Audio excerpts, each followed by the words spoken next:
तोंडचा घास हिरावून घेण्याचा प्रयत्न तुम्ही केला, कोर्टात गेले, कोर्टाने त्यांना हाणली चपराक, दुसऱ्या कोर्टात गेले, तिथून पण त्यांना चपराक मिळेल, कारण खोटारडे, जळकुटी आहे, पोटदुखी आहे.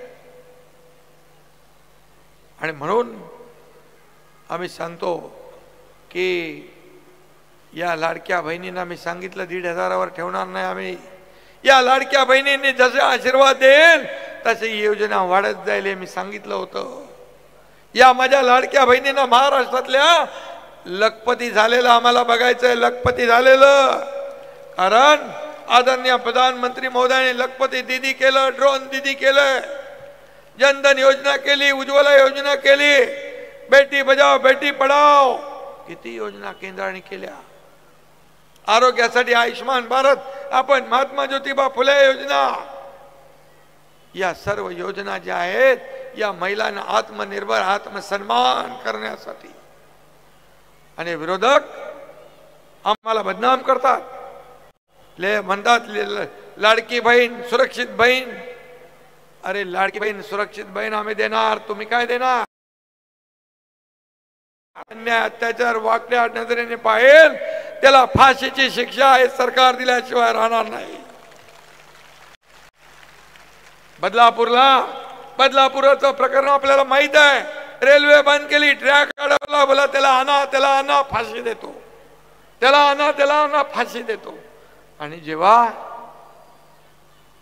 हा नराधम हैवान पोलिसांच्या गाडीतून जाऊन पोलिसांवर गोळीबार करतो, तेव्हा पोलिसांनी त्याला गोळीबार करून ठार केलं, तेव्हा हे त्याच्या बाजूने बोलायला लागले. अरे पोलिसांनी त्याला सोडला असतं तर म्हणाले असते बंदूक काय शो साठी ठेवली आहे, पण बोलायचं. पण पोलिसांनी केलं ते बरोबर केलं ना, बरोबर केलं. या राज्यामध्ये मुली बाळींवर वाकड्या नजरेने पाहिल त्याची अशीच अवस्था होईल. कायदा सुव्यवस्था राखण्याची जबाबदारी आमची आहे. आणि म्हणून लाडकी बहीण सुरक्षित बहीण देण्याचं काम आम्ही करतोय. म्हणून आम्ही आता या ठिकाणी महायुतीचा वचननामा कोल्हापूरच्या सभेत आम्ही जाहीर केला आहे. हे तो ट्रेलर है, पिक्चर अभी बाकी है. पहिली योजना लाडक्या बहिणींना 1,500 रुपयावरून 2,100 रुपये करण्याचा निर्णय घेतला. आणि माझ्या लाडक्या बहिणींना सुरक्षा देण्यासाठी पोलीस दलात 25,000 महिला पोलिसांची भरती करण्याचा निर्णय आम्ही घेतला. शेतकऱ्यांना कर्ज माफ करण्याचा निर्णय आम्ही घेतला. 12,000 देत होतो, 6,000 केंद्राचे, 6,000 आपले, ते आता 15,000 रुपये आपल्या शेतकऱ्यांना देणार. आपल्या राज्यामध्ये एकही माणूस उपाशी झोपता कामा नये. भुकेलेला अन्न, वस्त्र, निवारा, रोटी, कपडा, मकान देण्याचा निर्णय आपण घेतला. वृद्ध ज्येष्ठ लोक आहेत त्यांची पेन्शन 1,500 वरून 2,100 रुपये आपण करण्याचा निर्णय घेतला. जीवनावश्यक वस्तूंचे भाव 5 वर्ष स्थिर ठेवण्याचा निर्णय आपण घेतला.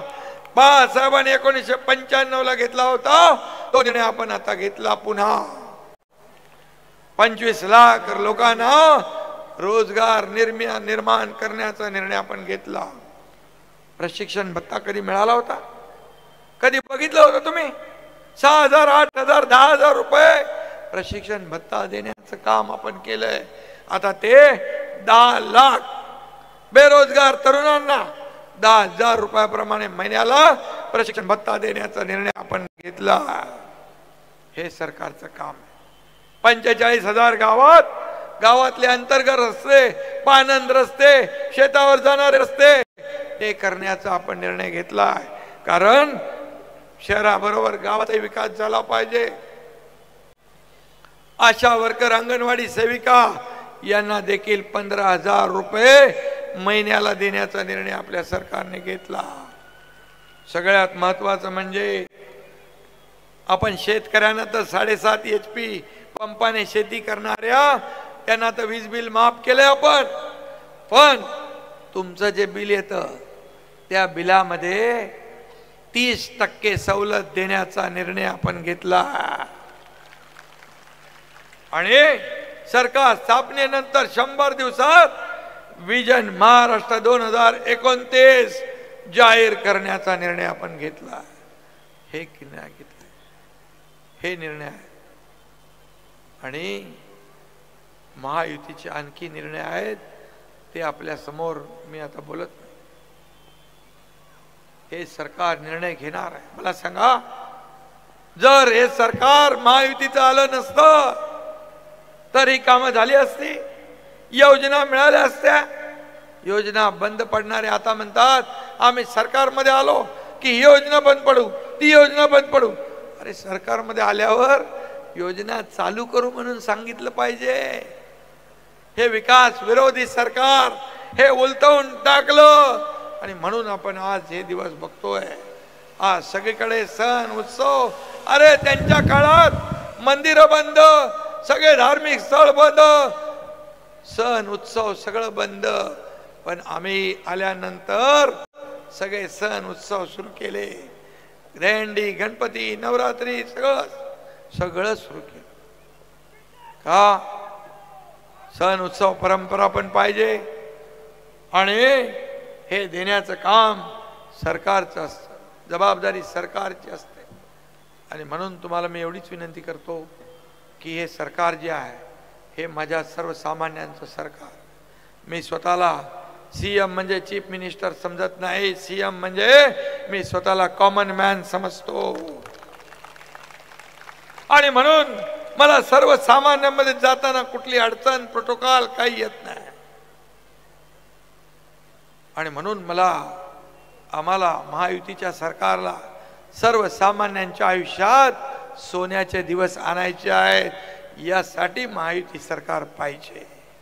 आणि म्हणून तुम्हाला मी एवढंच सांगतो की येत्या 20 तारखेला धनुष्यबाण इथं आहे. विश्वनाथ भोईर आपला उमेदवार आहे. आणि प्रत्येकाला आपण सांगायचं आहे, आपल्या सर्व लोकांना सांगायचं आहे की सकाळी पहिलं उठून आपल्याला मतदान करायचं आहे. कारण महायुतीचं सरकार आणायचं.